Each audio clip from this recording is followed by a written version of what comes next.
Hello, it's Jaden Thompson from Deeper Church, and this is Word of Wisdom number 5. Let's get into it. Today's proverb is a pretty well-known one, so you just might enjoy this one. Today we got Proverbs 16 verse 18, which says, "Pride comes before destruction, and an arrogant spirit before a fall." And we got a couple different ways of translating this just so that you don't hear it the same way you've always heard it. So the MSG says, "First pride, then the crash. The bigger the ego, the harder the fall." Then we got the NIRV, which puts it kind of bluntly, "If you are proud, you will be destroyed. If you are proud, you will fall." And then we got the following verse, which says, "It's better to live humbly with the poor than to share plunder with the proud." It's kind of crazy if you think about it, because money is essential to life. I mean, why would you want to be poor? But the point is, when you're rich, it's easier to take pride in everything that you have. But when you're poor, it forces you to be humble. Which brings me to today's topic. Sit down, be humble. So let's dive in. What is pride? There are many definitions for pride, but the top definition is that pride is a feeling of self-respect and personal worth. It could be satisfaction with your achievements. Then there's another definition for the word, which is unreasonable and inordinate self-esteem. In other words, it's an inflated sense of self-esteem. It's arrogance.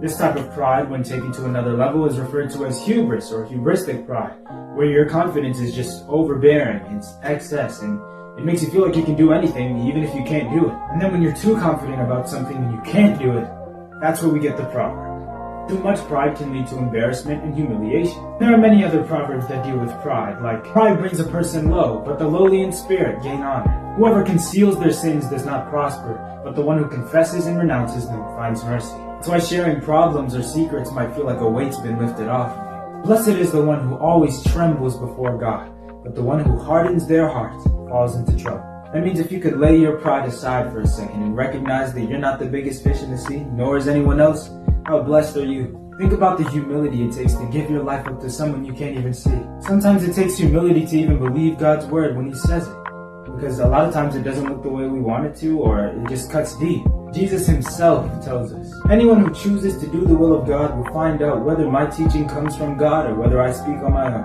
Whoever speaks on their own does so to gain personal glory. But he who seeks the glory of the one who sent him is a man of truth. There is nothing false about him." It always takes humility to speak on behalf of others and not just yourself. And guess what? There is pleasure in humility. Be humbled by God's power so that when the right time comes, He will honor you. And even if you're not living for God, being humble lets others around you know that you're not conceited. So I guess the big takeaway from all this is that humility is life-changing. Following God starts with humility. And that's my word of wisdom for today. Thanks again for watching and listening. Remember, you were made for more, so let's go deeper.